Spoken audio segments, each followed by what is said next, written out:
Party Chairman, ladies and gentlemen, I think Morris was promoting me there to Deputy Speakership of the Assembly. But I really do thank everyone for coming along this afternoon. And it's a real delight to follow Arlene, who is doing such a tremendous job in the Department of Enterprise, Trade and Investment. And that good news story for Northern Ireland really needs to be repeated over and over and over again, because we have a good story to tell on the economy and we need to continually get that message out. So well done to Arlene and to those who work with her in the department. 2 years ago, ladies and gentlemen, on this same podium, I told delegates that the strength for the future would be found in our unity. And today, as we reflect on the message sent loud and clear by the people of Scotland, it should give us all a great sense of joy that the ties which bind our United Kingdom remain unbroken. And here in Northern Ireland, make no mistake about it, despite the empty antics of nationalists and despite the terrorist atrocities and actions by Republicans which are ongoing, and despite the ramblings and musings by sections of the press, the union of Northern Ireland with the rest of the United Kingdom has never been stronger and remains strong and enduring.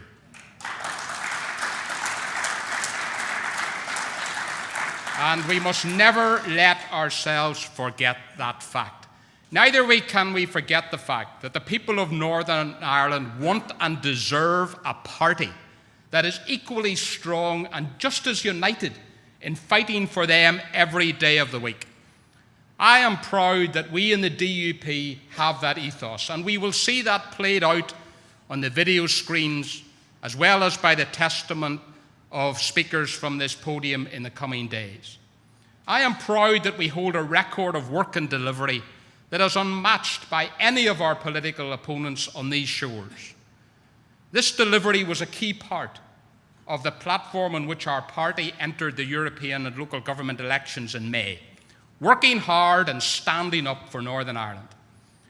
Diane was returned as the #1 Unionist from Northern Ireland to serve for another 5 years in the European Parliament.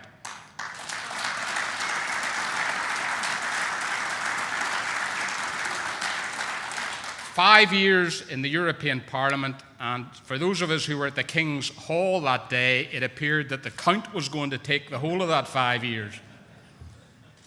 Diane received over 40,000 extra first preference votes compared to last time, in stark contrast to other Unionist parties whose results went down almost as quickly as Ed Miliband's approval ratings. Mike Nesbitt went from boasting of electoral success on the Saturday to one of the worst election results in his party's histories in the space of 48 hours. Our result was testament to 5 years of tireless work by Diane and by those who have stood with her to improve the lives of people and communities right across our province. However, if we could draw one thing from our success in the European election, it would be this: working together works best. The May polls represented a watershed in local politics, as well as elections took place at the same time for 11 new super councils across the country. And I'm delighted that voters across Northern Ireland chose to put their faith in us again as the biggest party in local government, with a total of 130 DUP candidates elected. And I take this opportunity to congratulate each and every one on their success. For some, their re-election simply marks another chapter in the work of representing and delivering for the electorate. For others, it's a new opportunity to make a difference in the communities that mean so much to them. And for many more who have stood down, it will be the end of an era of commitment to their voters and to the aims of this party in times past. Thank you for your service to this country. And particular praise must go to those candidates who, in the midst of many local challenges, were unsuccessful in gaining election this time. And for you, I have a strong message. Failure is not fatal. The DUP is the party of endurance. It is a party of fortitude. And our mandate is not a privilege that has been easily won or which is taken for granted. And we humbly accept that success is not final. But in the words of one former Prime Minister, Winston Churchill, I would remind those who have been unsuccessful on this occasion that it is the courage to continue that counts. Our party leader, Peter, deserves enormous credit and praise for his dedication and encouragement and leadership during these elections. And under his leadership, the DUP will enter next year's Westminster campaign with confidence and with a strategic vision, both for our country and our people. No other leader in Northern Ireland has the strategic capacity or vision that our leader has, and we salute Peter Robinson's leadership from this platform today.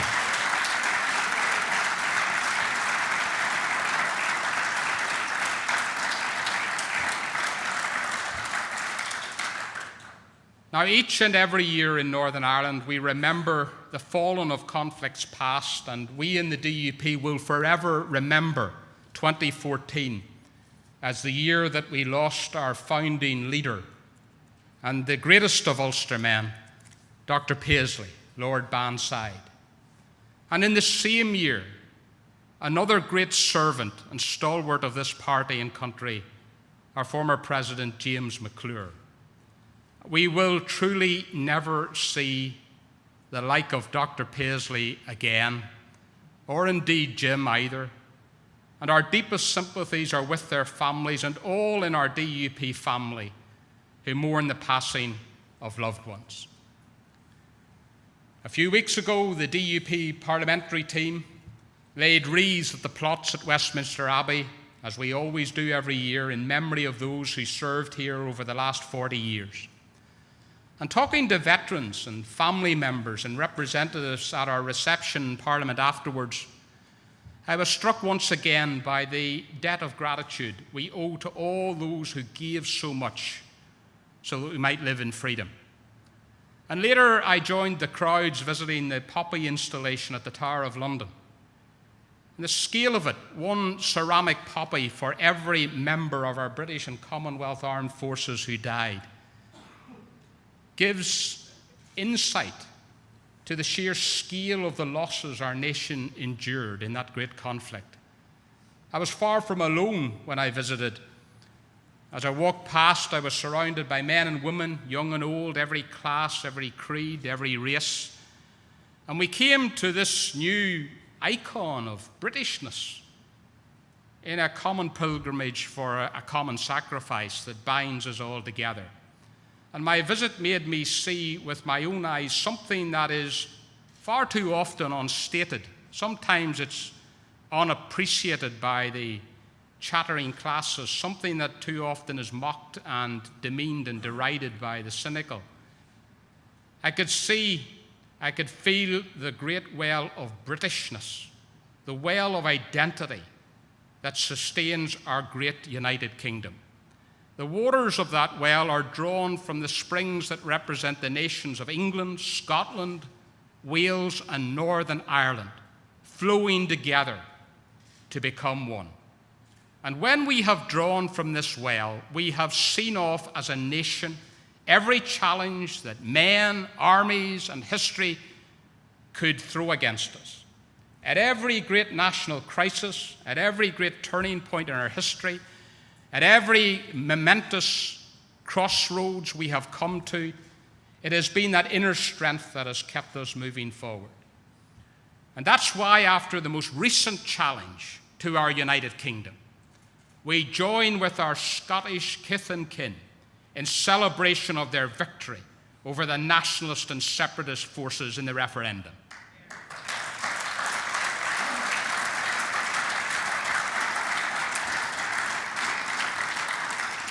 Wasn't it great to see the Scottish people turn out in such numbers? And wasn't it wonderful to see Her Majesty the Queen given her heartfelt wish, the preservation of the Union? And of course, as an added bonus, we got rid of Alex Salmond as well. Of course, he's threatening now to return to Westminster, so dear help those of us who have to go back there but we're relishing that battle and looking forward to it. Here in Ulster, in our own darkest days, as we faced the murderous guns of the IRA on one side and the weakness of successive London governments on the other, it was this well that gave us the strength to carry on to see better days for our beloved Northern Ireland and to remain British and to remain part of the United Kingdom. It is this well that sustains us still in the united Unionist stand of 497 days of peaceful protest at Twaddell in response to intransigent republicanism and a weak parades commission.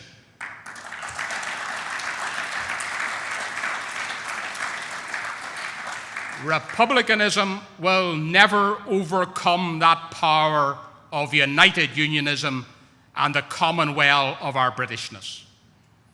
2016 may just be round the corner, but Sinn Féin's dream of a united Ireland 100 years on from the Easter Rising is as far away as it's ever been.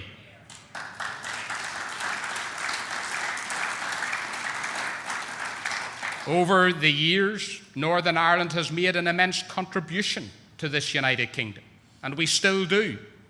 Whether it's military service, a contribution in science or innovation, culture or sporting achievement, Northern Ireland plays a role in the life of the United Kingdom proportionately far greater than either its size of population or anything else would dictate. And let us make it crystal clear from this DUP conference this year that we will still be playing our full role as a full member of the United Kingdom for future generations to come. British we are, and British we shall remain.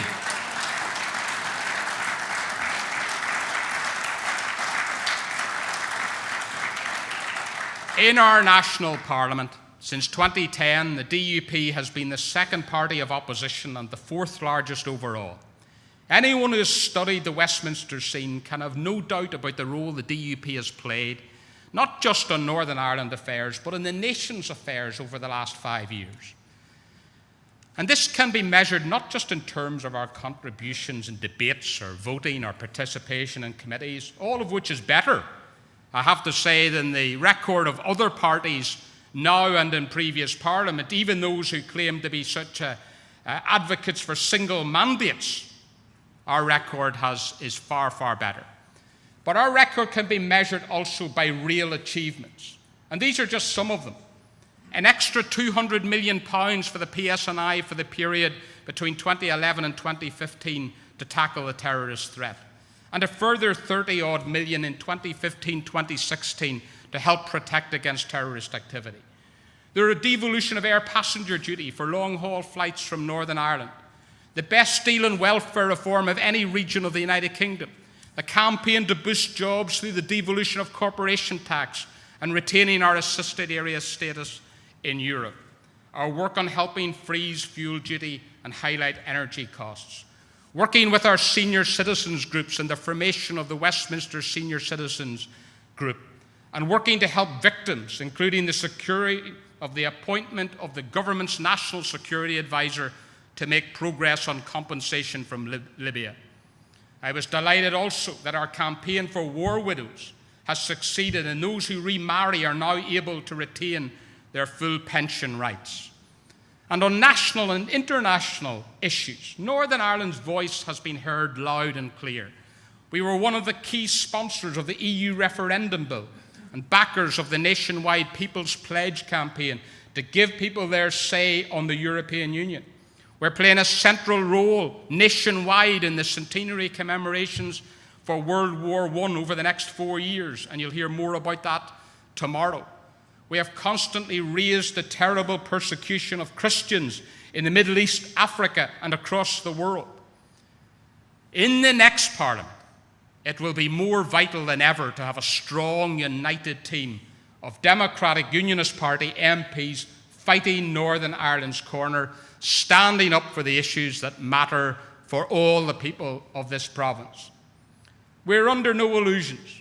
As Arlene mentioned in her speech, times are tough.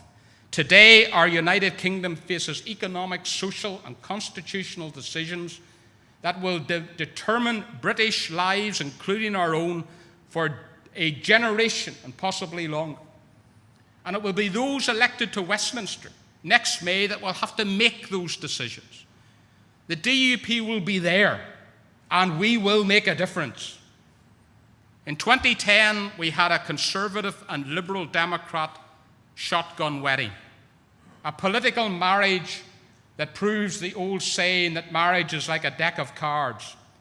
You start out with 2 hearts and a diamond, and you end up with a club and a spade. I don't know if it's like that in your house, but it isn't mine. I'm not telling you who has the club.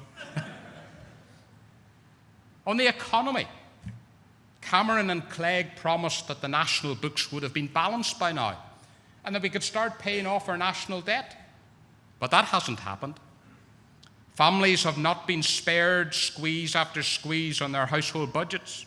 Those in jobs have seen inflation outpace wage increases for 5 years. Despite sustained economic growth and steady falls in unemployment, it has been across the United Kingdom a feel-bad recovery. So those who think we can blithely carry on at Westminster with the same plan at the same pace are wrong. A change of direction is needed, and I would like to see national cross-party agreement on the way forward for the next 10 years. And that change must address why the pain of the financial crisis has been shared so unfairly across our United Kingdom. It must address why most of the benefits of the recovery have so far only gone to those at the top. And it must recognise that there is something very un-British about the get-rich-quick attitudes of the banker bonus culture. Those of us who represent constituencies and who have represented businesses and workers know full well what the banks are doing. Jim Wells tells me that the hearts of bankers are in particularly strong demand by the health service for transplants because they've hardly ever been used. We could all tell stories that would make your hair stand on the back of your neck about the way the banks are treating some of our businesses in Northern Ireland. Ladies and gentlemen, many, if not most, of the DUP members of Parliament, members of the Assembly and councillors, come from working class backgrounds. That is why we believe in change that gives hope to people living across Northern Ireland. We believe in a society where people climb the social ladder, not one where they have to spend all their time trying to find the ladder. That's why DUP representatives are working on the ground, engaging with community groups, with business and schools. We have always been the party of the grassroots, and we are the party of the grassroots.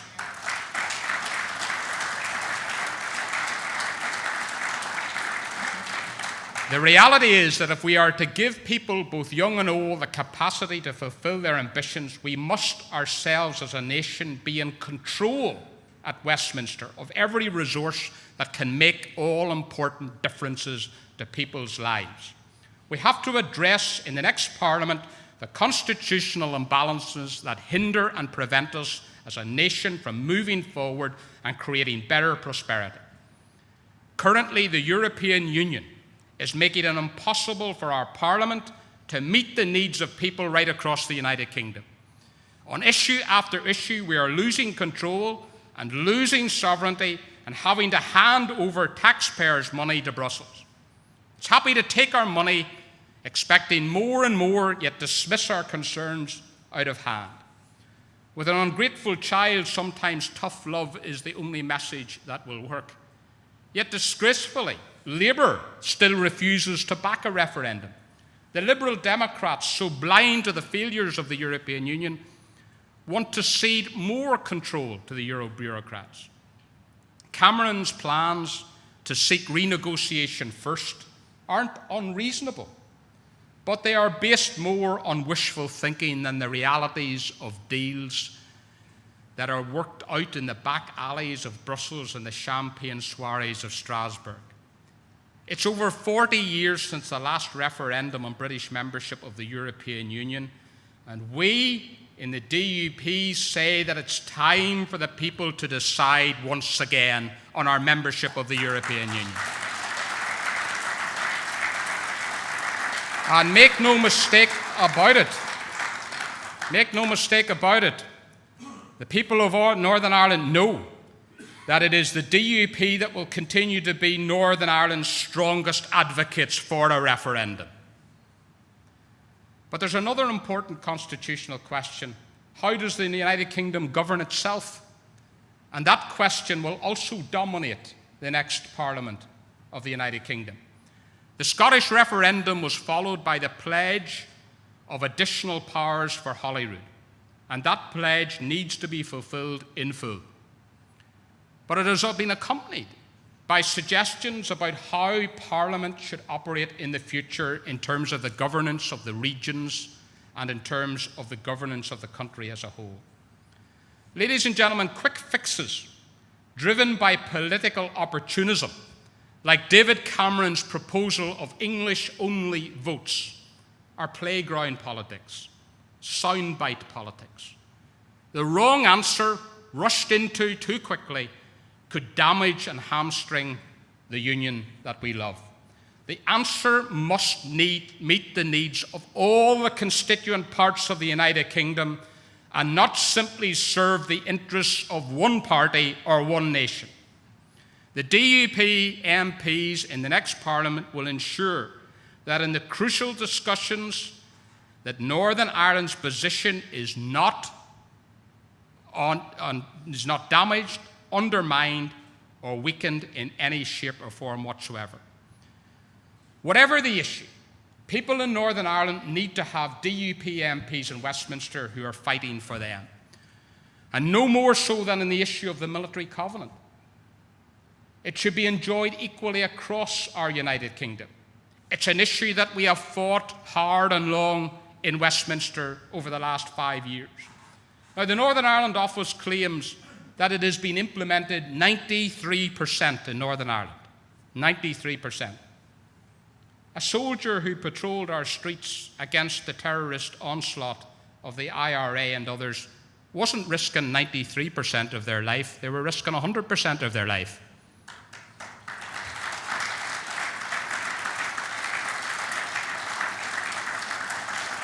The same goes for a soldier who fought in the Second World War or in any of the wars since, or a soldier who risked their lives in the face of the Taliban or are risking their lives currently in other theatres of war.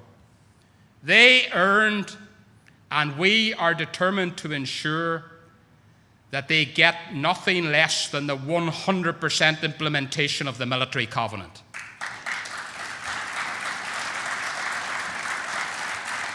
Some months ago, Michael Ashcroft produced a report outlining what the government needed to do in Northern Ireland. It highlighted how Section 75 from the Belfast Agreement is a barrier to the full implementation of the Covenant in Northern Ireland. And he called on the government to act. So far, the British government has done nothing. Our message is simple. Our message is clear. Get on with it, David Cameron, and we will be ensuring that you get on with it in the next Parliament. Now, when you consider the turbulent times we live in, not just here in the UK, but globally, it's understandable, perhaps, why the political landscape is, as Arlene referred to, at its most predictable in decades. The two largest parties in Westminster, Labour and Conservative, are regularly polling well below the two-thirds of voters that they normally have. Both are polling well below what they need to gain a parliamentary majority, and indeed, in some cases, could even rule out a two-party coalition. New forces are rising in English politics, and in Scotland, 45% may not have been enough to win the referendum, but it would certainly be more than enough for the SNP to do real damage in 2015. Northern Ireland may not be the only place that Unionist pacts would be a sensible course of action. If these factors hold, there will be another hung Parliament. And with that comes the very real possibility that the DUP will be in a crucial position to hold the balance of power. Such a moment is a clear opportunity for Northern Ireland. The DUP is at its best when it is ambitious for unionism and for Northern Ireland. We don't want to see Northern Ireland as a spectator kept in the periphery and treated as an afterthought. We want to see Northern Ireland take its rightful place on the national stage. We want Northern Ireland's voice to be heard and to echo loudly around the halls of Westminster and the corridors of Downing Street. For Northern Ireland to shape what happens to our economy, our society, and our constitution as a whole in this and future generations. For Northern Ireland to strengthen and replenish that well of Britishness that I referred to earlier. The DUP will not shirk its duty if the people put us in a position where we hold the balance of power after the next election. But I give this pledge to the people of Northern Ireland: we will act first, foremost, and always in the interests of the people of Northern Ireland. We will ensure that the Union is strengthened. We will ensure that our finances are improved. We will ensure that our nation's defences are strong and our borders secure. We will ensure that it is this country, its parliament and its people who make the final decisions about its future. Now, Sinn Féin advocates not turning up to Parliament, but of course they still take all the expenses and all the money from Westminster that comes with it. But empty seats in Westminster mean no voice for Northern Ireland. Silence won't stop a single cut. Silence won't deliver a single job. Silence won't put any food on anyone's table. The SDLP, what of them? They have acted disgracefully at Westminster by joining with Sinn Féin and failing to support the full operation of the National Crime Agency. The Alliance Party, a lone voice at Westminster, totally irrelevant in a future Parliament. The SDLP can't convince its own members even of the merits of a united Ireland. Sinn Féin can't even win an Irish unity referendum at Queen's that Unionists boycotted. And the fact is that a splintered, divided, fragmented Unionist representation at Westminster means a weaker, fragmented and diminished role for Northern Ireland in any hung Parliament. What a wasted opportunity that would be. In 2015, there are going to be ample opportunities for the DUP's voice and for Northern Ireland's voice to be heard like never before in London. A Unionist can win not just in North Belfast, but in South Belfast and in East Belfast. Unionism can take back this capital city of Northern Ireland.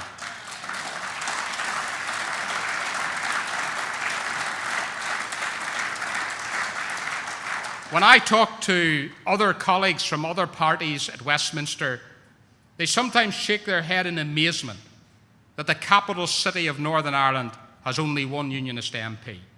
But I am absolutely convinced that after the next election, we will return not just with one, but we will have Gavin Robinson in East Belfast and we will have a Unionist in South Belfast as well.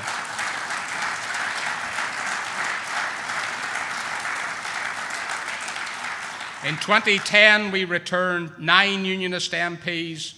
We could return as many as 11, 12, possibly 13 MPs to Westminster next time around. These potential gains for unionism must not be squandered.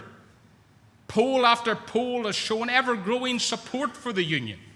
Unionism must transform that support, that pro-union sentiment, into political reality by sending more Unionist MPs to our national parliament.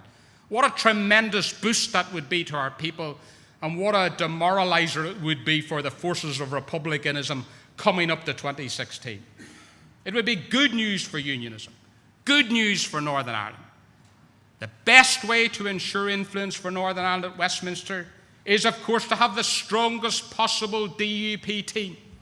A team committed to be Northern Ireland's voice, beholden to none, dedicated to standing up for Northern Ireland. delivering for us all. So I say to the people of Northern Ireland, lend your support to the DUP in May 2016. Strengthen Team DUP. Strengthen Team Northern Ireland. Stand up for the Union. Stand with us on the 7th of May. Thank you very much.